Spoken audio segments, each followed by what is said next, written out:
story so you can understand where I'm coming from and what led me to be here today to share my message. It all started about a year ago. I took a school trip to Washington, D.C., where we visited some of the nation's most beautiful monuments and memorials. I'm going to be honest with you, going into this trip, I did not have high expectations. As a Hawaiian kid, I thought it would be cool to potentially see snow on the East Coast and maybe visit a new place. But looking back at this experience, I can pinpoint this experience as one of the turning points in my life. It was a memorable experience for me, because of two reasons. One, because I met wonderful leaders here. I met my role model, a woman who's not afraid of doing what hasn't been done.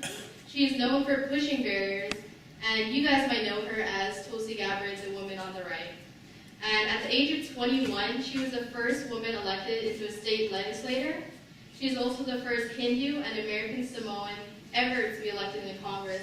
So she inspires me to reach my potential and do what hasn't been done. And on the image on the left, I'm the one in the red. So the second reason why this was so memorable was because of an observation I made. It was an observation I made walking underground the U.S. Capitol subway system.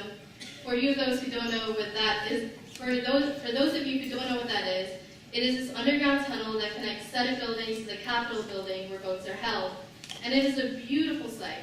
I remember seeing pages running with stacks of paper that one day might be a bill, and I remember absorbing my environment. But I made one observation, that a majority of these elected officials were men, and this struck a chord within me because rarely did I see a female leader. I remember hearing about the underrepresentation of women in high-level positions of power, but I hadn't experienced it until then. And I let this observation resonate in my mind for a few months until I was given an English project, which was a collection of essays where we had to focus our topic on anything we wanted, and I chose leadership. And along with leadership came an array of essay questions. But the one question that stood out to me the most was, why hasn't there been a female president? Easy question, I thought. After doing some research, I found that I was quite mistaken. I found that there's actually a disparity between the ratio of men to women in politics.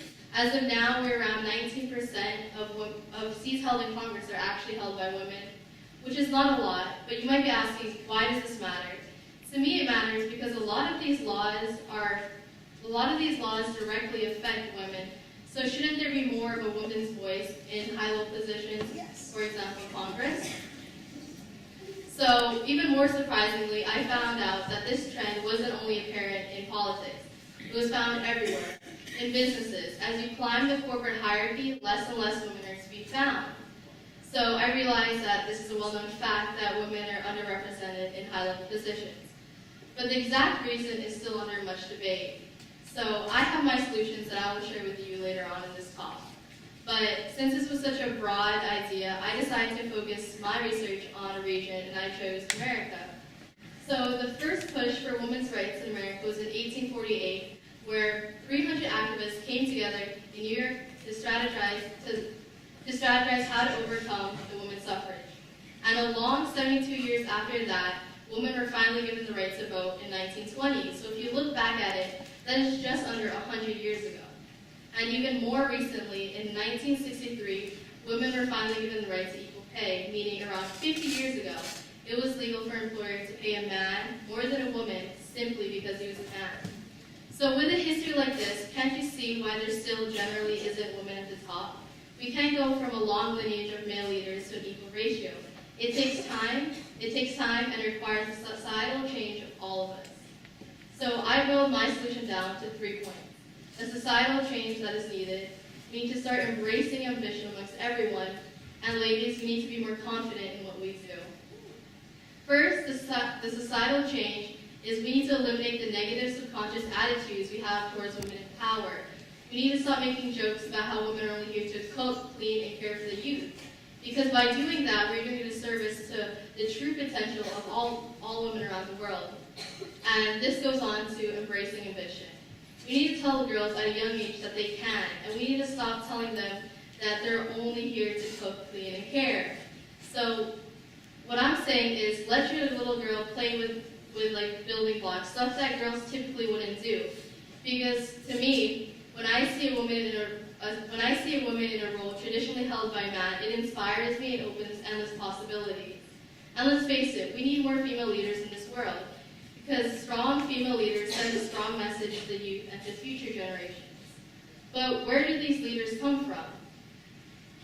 I don't know, but I have an idea that why don't we just step up to be these leaders for future generations?